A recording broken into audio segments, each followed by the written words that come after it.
Por el contrario, existen otras redox, que son las inversas de las anteriores, que no son reacciones espontáneas redox. Es decir, por más que yo mezcle los reactivos, no hay reacción posible. Pero que si yo agrego energía eléctrica, ¿sí?, externa, puedo lograr que esa reacción, que no era espontánea, ocurre. Este es un procedimiento técnico muy conocido, ¿sí? De hecho, es la manera de obtener muchos elementos químicos que en la naturaleza no existen porque ya se oxidaron, por ejemplo, ¿sí?, que es denominado electrólisis. Electrólisis porque este método se obtuvo, al principio, cuando se lo estudió, lo que lograba era, por ejemplo, la separación del agua en sus sustancias elementales, oxígeno e hidrógeno. El oxígeno mezclado con el hidrógeno generan agua espontáneamente, ¿sí? Que es una redox, si uno lo piensa, ¿no? El hidrógeno tiene 0, pasa a +1 del agua, el oxígeno tiene 0, pasa a -2 en el agua. Hay una redox, eso es espontáneo.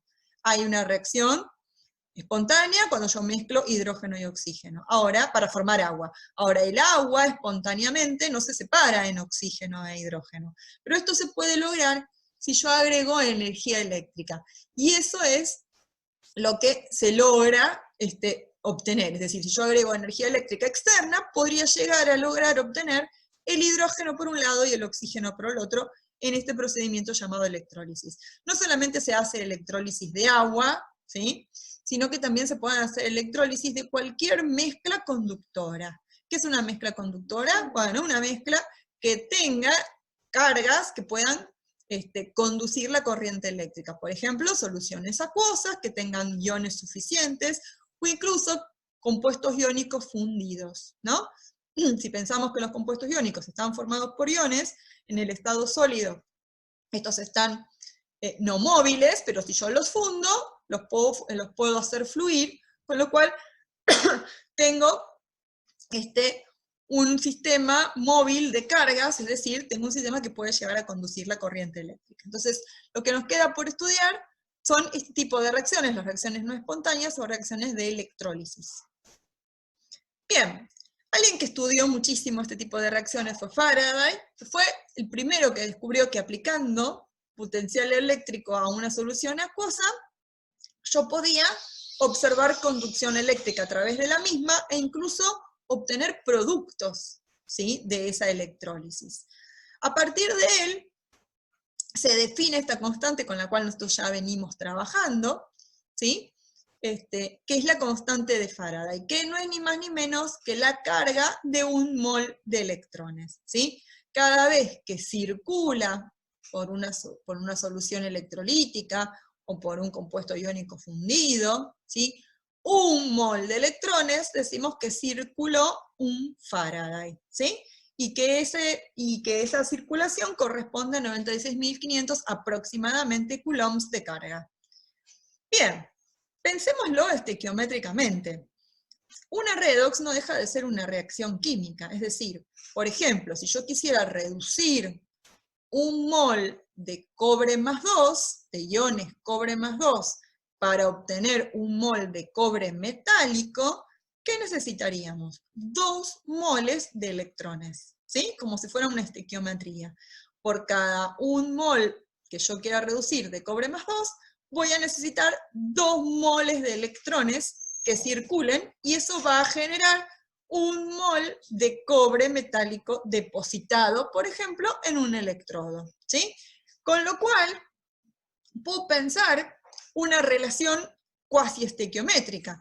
¿Qué cantidad de carga necesito si quiero depositar tantos gramos de cobre, por ejemplo? Bueno, puedo saber que cada vez que circule un Faraday de carga, se va a depositar, en realidad 2 Faraday de carga, se va a depositar 1 mol de cobre, que son 63 y pico de gramos de cobre. Y a partir de esas relaciones yo puedo hacer cálculos de a partir de cuánta carga circula por una celda electrolítica, cuántos moles, cuántos gramos de producto se forman, ¿sí? Muy sencillo. Muy bien.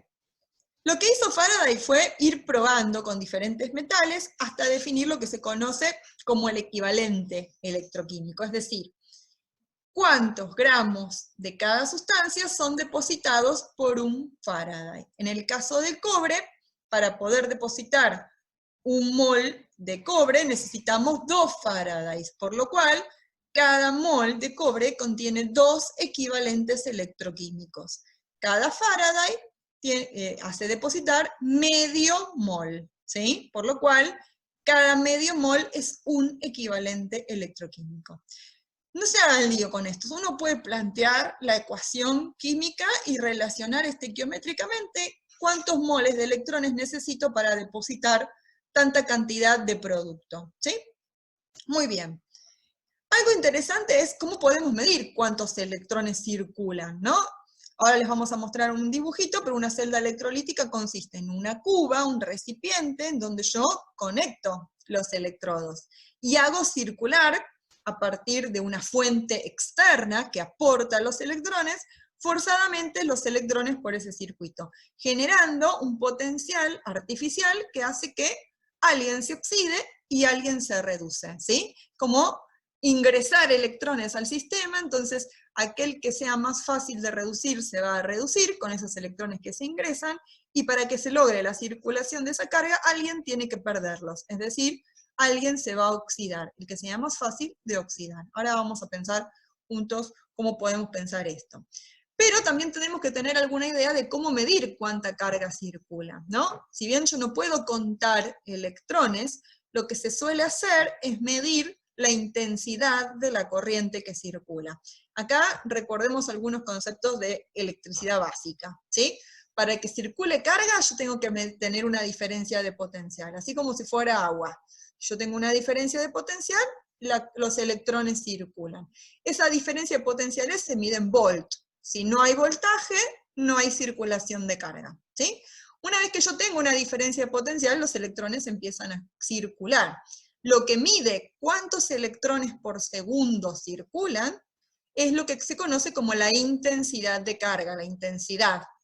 Esa intensidad se mide en coulombs por segundo. ¿Cuántos coulombs por segundo circulan a partir del aplicar esa diferencia de potencial? Coulombs por segundo se mide, significan ampere. Entonces ustedes van a ver que la intensidad de la corriente eléctrica se mide en ampere, que es cuántos coulombs circulan por unidad de tiempo. Por lo general, por segundo, si es en ampere.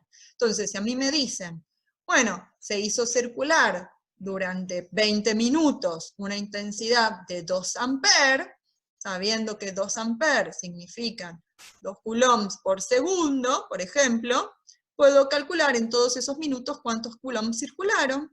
Una vez que tengo los coulombs, puedo calcular, ¿sí?, cuántos electrones corresponden. Sabemos que 96.500 son un mol.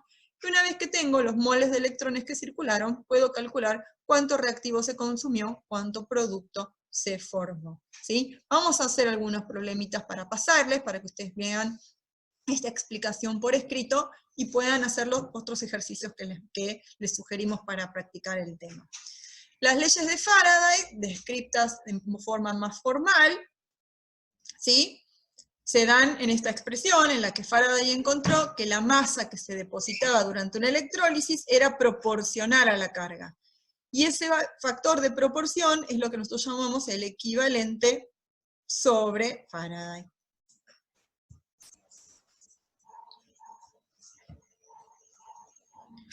Muy bien, entonces este método, que es el de la electrólisis, lo vamos a encontrar como un método tecnológico para un montón de cuestiones, porque consiste en depositar sobre el electrodo la especie que yo quiero, por ejemplo un metal, ¿no? En ese caso tiene un montón de aplicaciones, como los enchapados, los galvanizados, los cromados, ¿no? Sumerjo una pieza metálica que puede ser conductora en una solución del metal que yo voy a reducir, aplico la diferencia de potencial, se reduce por el hecho de aplicar los electrones, el cromo más 3, por ejemplo, de la solución, y se deposita sobre ese electrodo el cromo 0. Entonces queda con una capa de cromo, por ejemplo, no sé, una pieza de un auto, una bicicleta, etc. Vamos a ver algunas diferencias, que esto hay que tenerlo muy bien en claro, con lo que era una pila. En una pila, el proceso era espontáneo. Naturalmente, alguien se oxidaba, alguien se reducía, y los electrones circulaban espontáneamente de un lado para el otro, ¿no?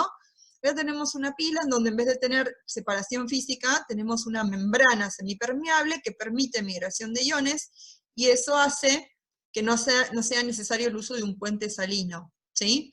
No hay contacto de los iones, pero por ejemplo iones pequeños como protones o oxidrilos pueden pasar, y en ese caso se conserva la electroneutralidad. Bien, recuerden que por la nomenclatura de la pila, el electrodo que se escribe a la izquierda es el ánodo, ¿sí? Es el electrodo negativo y es donde ocurre la oxidación. En el caso de la electrólisis, los electrodos reciben nombres diferentes, ¿sí? Siempre vamos a tener en cuenta que aquel donde se denomine ánodo va a ocurrir la oxidación. Siempre el electrodo denominado ánodo es donde ocurre la oxidación, tanto en pilas como en las celdas electrolíticas. Lo mismo ocurre con el cátodo. En el cátodo siempre ocurre la reducción, ya sea en una celda electrolítica, que es donde yo aplico una diferencia potencial externa, una fuente, una batería, una corriente eléctrica externa, pero siempre en el cátodo ocurre la reducción, tanto en la celda electrolítica como en la pila. Disculpen. Bueno, sí, lo que va a tener es signo contrario de polaridad, es decir, ¿se acuerdan? En pilas el ánodo era el negativo, el polo negativo, y en el caso del polo positivo era el cátodo. Cuando pensamos en una celda electrolítica, las polaridades se invierten, y el ánodo pasa a ser el polo positivo, y el cátodo pasa a ser el polo negativo. Esto lo podemos pensar de la siguiente manera si lo queremos recordar, ¿no? Por ejemplo, pensemos que en el ánodo ocurre la oxidación, en el caso de la celda electrolítica, y es el polo positivo, es decir, a donde son atraídas las especies que tienen signo negativo y se van a oxidar, van a aumentar su estado de oxidación, ¿no? ¿Por qué se atraen las especies negativas? Bueno, justamente el término ion implica que son especies que pueden movilizarse a partir de la conducción eléctrica de esa solución. El término ion significa viajero. El término catión, y de ahí el nombre de cátodo, ¿sí? Implica que migra hacia el cátodo, el positivo. Y el anión es el que migra hacia el ánodo, como dijimos antes, es el negativo. Es decir, los nombres de ánodo y cátodo asociados a los signos positivos y negativos tienen que ver con las migraciones de los iones negativos, que van a ir a oxidarse, y los iones positivos, que van a ir a reducirse, ¿sí? Bien, igual son terminologías. Lo importante acá es que ustedes puedan reconocer la notable diferencia entre estos dos procesos. Esto es un proceso espontáneo que da energía, una pila, y esto es un proceso no espontáneo que requiere energía para producirse, ¿sí? ¿Qué aplicaciones de la electrólisis tenemos? Por ejemplo, si yo quiero purificar cobre, lo que puedo hacer es preparar un ánodo que sea de cobre impuro, entonces el cobre en el ánodo se va a ir oxidando, se va a ir disolviendo, y todas las impurezas van a quedar en el fondo, por ejemplo, ¿sí? Y en el otro electrodo, el cobre se va a ir reduciendo, solamente tengo una solución acuosa de sulfato de cobre, es medio ácido para que no se forme el hidróxido, por ejemplo, en donde el electrodo impuro se va disolviendo y va generando los iones cobre. Y en el otro electrodo, esos mismos iones cobre que se disolvieron se depositan en forma pura, porque lo único que se reduce es cobre puro, así que se va purificando, ¿sí? Esto es un método de purificación de metales, en este caso lo tenemos para el cobre. Y otro que habíamos mencionado inicialmente, por ejemplo, es el enchapado de un objeto metálico, ¿no? En donde yo quiero que sea la reducción, en este caso en el cátodo, coloco el elemento metálico y lo sumerjo en una solución que contiene el ion que yo quiero que se reduzca, ¿sí? Por ejemplo, puedo aportar esos iones plata con un ánodo que sea de plata, el plata se va oxidando y se va reduciendo en el otro electrodo. A veces se ponen algunas especies para que la plata quede en solución, ¿sí? La plata puede precipitar el óxido de plata, si tengo pH menores que 7, y pH muy ácidos haría que quizás los electrodos se perjudiquen, con lo cual lo que puedo hacer es generar un complejo, tema próximo que vamos a ver en nuestra materia, para mantener disuelta la plata, ¿sí? Entonces acá tenemos otro ejemplo de para qué puede ser una electrólisis. Una posible tarea que ustedes podían pensar es cuántos moles de electrones, cuántos coulombs necesito circular por cada mol de plata depositado, ¿no? Eso es muy sencillo. Muy bien, entonces, esta es parte cuantitativa de calcular cuántos moles de plata se depositan, cuántos moles de electrones necesito, siguen las leyes de Faraday. Repasémoslas. Son dos, una es la que habíamos hablado, habíamos dicho que la masa depositada en un electrodo era proporcional a la carga, y que esa constante de proporcionalidad tenía que ver con el equivalente electroquímico y con la constante de Faraday, ¿sí?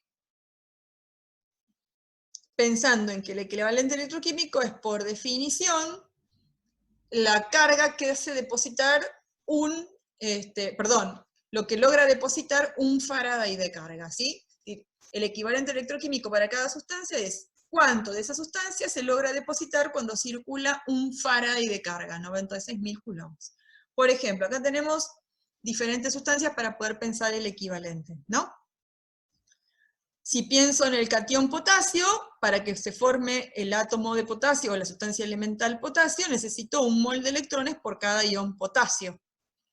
Entonces, por cada un mol de electrones, se necesita un Faraday y este deposita un mol de potasio. Es decir, que un mol de potasio es un equivalente electroquímico. En el caso del Faraday, en el caso del calcio, por cada ion calcio necesitamos 2 moles de electrones. Entonces, 2 Faraday depositan un mol de calcio. Recuerden que cada Faraday es un mol de electrones. Si yo pienso cuánto depositará un Faraday, es medio mol de calcio. O sea, medio mol de calcio es un equivalente electroquímico de calcio. ¿Eso qué significa? Que en la masa molar del calcio, que es 40 gramos cada mol, entran 2 equivalentes electroquímicos. Eso significa que el equivalente electroquímico es 20, la mitad de 40 gramos cada equivalente. Cada vez que circulen 96.500 coulombs, se van a depositar 20 gramos de calcio, ¿sí? Si pensamos en el aluminio, por ejemplo, que es un catión trivalente, tenemos 3 moles de electrones. Es decir, que para que se deposite un mol de aluminio, voy a necesitar 3 Faraday, 3 moles de electrones. Por cada un Faraday va a ser 1/3 del mol. Es decir, que en cada mol de aluminio entran 3 equivalentes, ¿sí? Entonces, una carga de un Faraday deposita el equivalente de la especie que se forma en el electrodo. Recordemos que un Faraday es la carga de un mol de electrones, es aproximadamente 96.500 coulombs. Si aplicamos la primera ley, decimos que cuando la carga es un Faraday, la masa es un equivalente. Entonces, en la primera ley, reemplazamos E por el equivalente gramo. La constante de proporcionalidad es E sobre Faraday, y eso es, así nos quedaría la primera ley de Faraday. Reemplazamos K por el equivalente electroquímico sobre Faraday. Es decir, que la masa depositada en el electrodo va a depender del equivalente electroquímico, de una constante, la constante de Faraday, y de la carga que circula, ¿sí? Pensemos lo siguiente, ¿cómo podemos calcular la carga que circula? Lo charlábamos antes. Recuerden que la carga es la cantidad de carga que circula a partir de los electrones circulados, ¿sí? Y que esa carga, por unidad de tiempo, es la intensidad de corriente. Es decir, que la intensidad de corriente, ¿sí?, es carga sobre tiempo. Con lo cual, carga se puede calcular como intensidad de corriente por tiempo, ¿sí? Por ejemplo, si a mí me dicen que circularon 2 amperes durante 600 segundos, hago 2 amperes como cada ampere es coulomb por segundo, por los 600 segundos me quedarían los coulombs de carga que circularon. Entonces la carga la puedo pensar como intensidad por tiempo, ¿sí? Eso es si la intensidad es constante a lo largo del tiempo, o sea, tenemos un flujo constante de electrones. Eso no es estrictamente cierto, pero para cálculos sencillos uno lo puede suponer. En realidad es la integral de la variación de la intensidad de la carga con respecto al tiempo, ¿sí? Eso es cuando yo tengo flujos de electrones diferentes a lo largo del tiempo. Si yo considero que el flujo es constante, si la intensidad es constante, puedo calcular la cantidad de carga directamente como I por T. Con lo cual, la primera ley de Faraday nos dice que la masa que se deposita en un electrodo es el equivalente. ¿El equivalente cómo lo reconocemos? Por ejemplo, si es un metal, es simplemente la masa molar dividido cuánto vale la carga del metal. En el caso del potasio, es la masa molar dividido 1. En el caso del calcio, es la masa molar dividido 2. En el caso del aluminio, es la masa molar dividido 3. En el caso de cualquier otra especie, lo único que tengo que tener es mi reacción balanceada y poder determinar cuántos electrones se necesitan por cada mol de producto que se deposite, ¿sí? Con lo cual, la primera ley de Faraday en todos los libros aparece como esta fórmula. La masa depositada es E sobre F, la constante de Faraday, por I por T.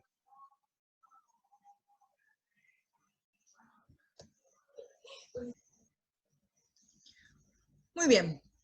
Bien, hay una segunda ley que se da en el caso de que yo tenga más de una celda electrolítica conectada directamente a la fuente. Y es cuando yo tengo celdas electrolíticas en serie, ¿sí? ¿Qué significa tener una celda electrolítica en serie? Es tener, vamos a pasarlo, es tener una celda en donde tengo el polo positivo, su polo negativo, pero ese polo negativo, en vez de estar conectado directamente a la fuente, está conectado o hace al polo positivo de otra celda, con lo cual tengo una circulación sobre las dos celdas simultáneamente de electrones, ¿sí? Esto genera que yo tenga una intensidad y un tiempo de electrólisis que son el mismo, es decir, yo conecto la fuente y al mismo tiempo, empiezan a circular electrones en las dos celdas durante el mismo periodo de tiempo. Es decir, que la cantidad de carga que circula en ambas celdas es la misma durante un periodo de tiempo. De ahí se puede despejar la segunda ley de Faraday. Disculpen, estamos complicados hoy.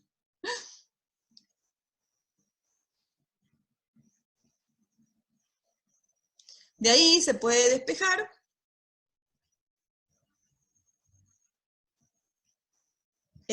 la segunda ley. Vamos a compartirles. Mientras tanto,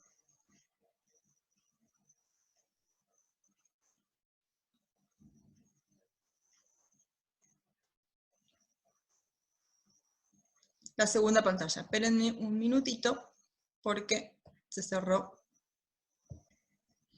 Bueno, ahora sí, disculpen, hoy estamos con muchas interrupciones. Mil disculpas. Decía que la segunda ley de Faraday lo que habla es de cuando yo tengo un sistema de cubas electrolíticas o celdas electrolíticas en serie, ¿sí? Es decir, tengo varias, más de una, celdas conectadas, donde el polo positivo de uno está conectada con el polo negativo de la otra, así como las pilas, que uno les va poniendo positivo con negativo, todas conectadas a la misma fuente, con lo cual, al iniciar la circulación, los electrones circulan por todas las celdas. Es decir, la intensidad de corriente y el tiempo de electrólisis va a ser el mismo, por lo cual la carga, ¿sí? La carga que circula va a ser la misma para los dos. A partir de eso se puede pensar una relación entre las masas que se depositan en los electrodos de las celdas que están en serie. Por ejemplo, Si yo quiero calcular la masa que se deposita en la celda 1, tengo la primera ley de Faraday, el equivalente electroquímico de la sustancia que se deposita en el electrodo de la celda 1 sobre la constante de Faraday por la carga que circula. Y para la otra cuba vale lo mismo, ¿no? La masa que se deposita de la sustancia 2 va a depender del equivalente de esa sustancia por la constante de Faraday por la carga que circula. ¿Qué ocurre? Si yo divido miembro a miembro, obtengo una relación entre Faradays equivalentes, en el sentido de que Q es la misma para las dos. Esa relación, que se puede extender a cuando yo tengo más de una celda, o sea, 2, 3, 4 celdas, me indica que la masa depositada en la celda I va a ser igual a la masa, o comparada con la masa depositada en la celda J, va a ser igual a la relación que hay entre el equivalente de la celda I y el equivalente de la celda J. Para ponerlo en términos más concretos, por ejemplo, si yo tengo una celda en donde estoy depositando cobre y en la otra celda estoy depositando plata, bueno, la masa de cobre la voy a poder calcular, compararla, masa de cobre sobre masa de plata, va a ser va a poder calcularse como equivalente de cobre dividido equivalente de plata. Eso es cuando yo tengo las celdas en series. No hay ni más ni menos que decir que circularon por ambas celdas los mismos moles de electrones. Entonces, con esos moles de electrones yo voy a poder depositar una determinada cantidad de sustancia en la primera y una determinada cantidad de sustancia en la segunda. Como los moles de electrones están relacionados por el equivalente electroquímico, ¿no? Cada ion, por ejemplo, dependiendo su carga, va a necesitar más o menos moles de electrones, esa relación aparece escrita matemáticamente de esta manera. Muy bien. Acá les dejo una animación que es muy interesante. Yo les aconsejo que entren a estas animaciones porque ayudan a entender muchísimo, ¿sí?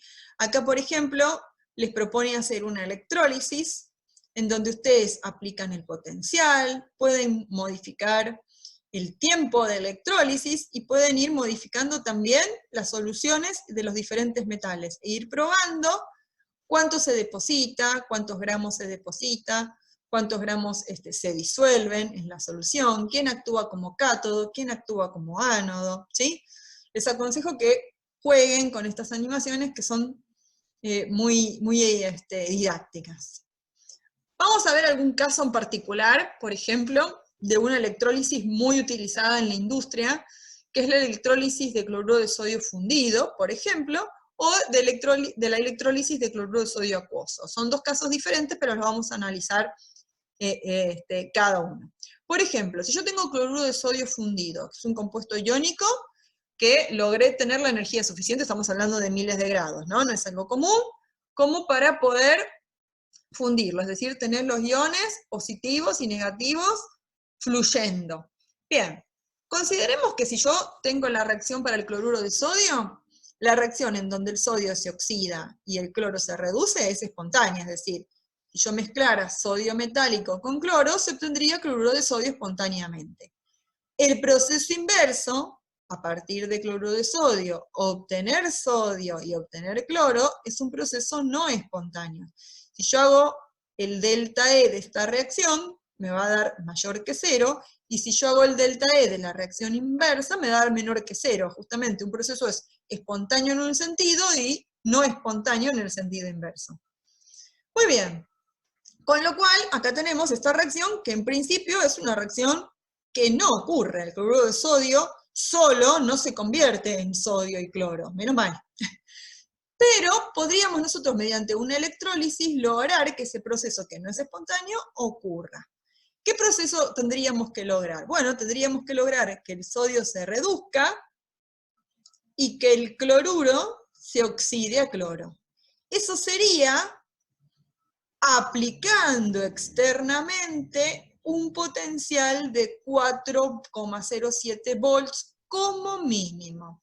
Es decir, este cálculo del delta E, que nos está dando negativo, lo cual nos está diciendo que claramente este proceso solo no va a ocurrir, además nos indica cuál es el voltaje mínimo que yo tengo que aplicar para que esta reacción empiece a ocurrir. Reacción que si yo no aplico un potencial externo no ocurre, pero que puedo hacer ocurrir si por lo menos aplico una diferencia de potencial de al menos 4,07 volts. Eso es un potencial teórico, ¿sí? Que es el potencial mínimo que tendría que aplicar para que para que el sodio se reduzca y el cloro se oxide. Muy bien. ¿Qué pasa si yo tengo cloruro de sodio acuoso? Si yo tengo cloruro de sodio acuoso, ahí la cosa se complica, porque tengo más especies que sodio, catión y anión cloruro. Tengo moléculas de agua, tengo hidrones, tengo oxidrilos, que aunque sea en poca cantidad siempre están presentes, y además tengo sodios y además tengo cloruros. Con lo cual, las especies que se podrían llegar a oxidar son más, las especies que se podrían llegar a reducir son menos. Pensemos un poquitito antes de ver el proceso industrial de electrólisis del cloruro de sodio acuoso. Si yo tengo cloruros de sodio acuoso, tenemos moléculas de agua con oxígeno -2 e hidrógeno +1. Tenemos aniones oxidrilos que vienen del agua con oxígeno -2 y hidrógeno +1. Tenemos protones con hidrógeno +1, tenemos cloruro y tenemos cationes sodio. Si pensamos en quiénes son las especies que se podrían, por ejemplo, reducir. ¿Qué especies se podrían reducir? El oxígeno, que está como oxígeno -2 en el agua y en el anión hidróxido. ¿Se puede llegar a reducir más? No. No es una especie que se pueda reducir, porque el oxígeno menos que -2 no puede tener. Muy bien. ¿El cloro se puede reducir si está como -1? No. Porque menos que cloruro, menos que -1, no tiene el cloro como estado de oxidación. Entonces, ¿cuáles son las especies que se pueden reducir presentes en esa mezcla acuosa? O el sodio o el protón, ¿sí? La cuestión es que para reducir el sodio yo necesito al menos 2, y pico de volts, y para el hidrógeno solamente con que haya un potencial negativo y uno alcance el 0, ya se reduce, con lo cual lo que se reduce más fácilmente es el hidrógeno, ¿sí? Es decir, que en una solución acuosa de cloruro de sodio, el sodio no es el que se reducirían los protones y se generaría hidrógeno gaseoso. Muy bien, y en el caso de la oxidación tenemos dos posibles candidatos. El sodio no se puede oxidar más que +1, tampoco el hidrógeno más que +1. Los que se pueden oxidar son o bien el cloruro, a cloro 0, por ejemplo, o el oxígeno de -2 a 0. Entonces los posibles productos serían el oxígeno como gas o el cloro como gas, ¿sí? Los potenciales teóricos nos dicen que lo que es más fácil de oxidar es el oxígeno, porque tiene 1,23 en comparación con 1,30 y pico que tiene el cloro. Pero en la práctica ocurre lo siguiente. Para poder generar oxígeno se necesita un potencial extra para formar ese gas particularmente en los electrodos, en las superficies metálicas. Esa energía extra se llama sobrepotencial y termina ocurriendo que a pesar que la teoría dice que es más fácil oxidar el oxígeno, termina ocurriendo que se termina oxidando el cloro. Entonces, si yo tengo una mezcla de sal y agua, cloruro de sodio y agua, y hago una electrólisis, los productos que se van a obtener son cloro e hidrógeno, ¿sí? Ese proceso se llama proceso cloroálcali y es un proceso industrial muy usado.